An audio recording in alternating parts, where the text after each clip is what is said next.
রাষ্ট্র সংস্কার না করে সুষ্ঠু নির্বাচন সম্ভব নয় বলে মন্তব্য করেছেন জামায়াতে ইসলামীর আমির ডক্টর শফিকুর রহমান। গাইবান্ধায় দীর্ঘ 22 বছর পর দলটির কর্মী সমাবেশে প্রধান অতিথির বক্তব্যে কথা বলেন তিনি। 300 আসনে অংশ নেয়ার লক্ষ্য নিয়েই সারা দেশে সাংগঠনিক কার্যক্রম পরিচালনা করা হচ্ছে বলেও জামায়াতের আমির জানান। সাম্প্রদায়িকভাবে বিভক্ত করে একটি গোষ্ঠী দেশে দাঙ্গা বাঁধানোর অপতৎপরতা চালাচ্ছে বলেও তিনি দাবি করেন। এ ব্যাপারে সবাইকে সচেতন হবার আহ্বানও জানান তিনি।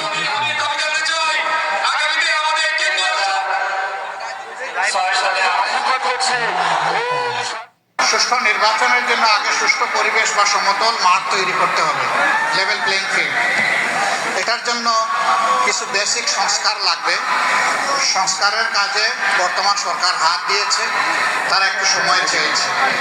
আমরা যখন 17.5 বছর ধৈর্য ধরতে পেরেছি, আমরা ইনশাল্লাহ আরো কয়েকটা দিন ধৈর্য ধরতে পারবো। আমরা এই সংস্কার যখন সম্পন্ন হবে, তখন বাংলাদেশের রাজনীতির সঠিক পোলারাইজেশনটা শুরু, মেরুকরণ শুরু। সেই মেরুকরণের সময়ই আমরা আপনাদেরকে জানিয়ে দিব যে আমরা কিভাবে এবং